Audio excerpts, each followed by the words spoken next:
All right, hi everybody at Amusement Insider. This is JJ here.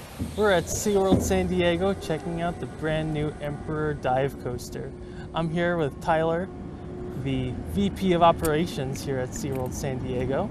And so, why don't you tell me a few specs about this ride that we're about to ride? Yeah, absolutely. So we're about to navigate up our lift chain, taking us up to 153 feet. We're going to navigate almost 2,500 feet of track. When we go in for our dive, it's at a 90-degree angle at 143-foot drop, and we're going to exceed speeds of 60 miles an hour, and you'll experience 3 inversions while on this one. And so this is the only B&M dive coaster here in California. It is. We have a great view of downtown San Diego, Cowles Mountain, a fantastic view of Mission Bay, and electric eels going right in front of us, and I can see the Pacific Ocean. And from that, now I'm looking straight down at the ground. Yeah, so we're going to suspend here for 3 to 5 seconds, and then it's time to dive in. Here we go. Vertical drop. Whoa! Whoa! Speeding up into a hammerhead turn.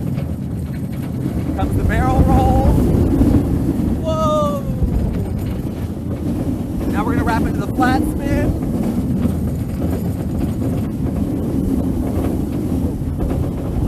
Back home. Oh my god. This coaster is incredibly smooth. Well, just like any other B&M is. But when does this ride open? So this officially opens on March 12th. We will be having previews for our pass members beginning on March 2nd and launching tomorrow with Passport to Thrills. Perfect. Well, thanks again. We're here at SeaWorld San Diego checking out Emperor. Awesome. Bye, everybody.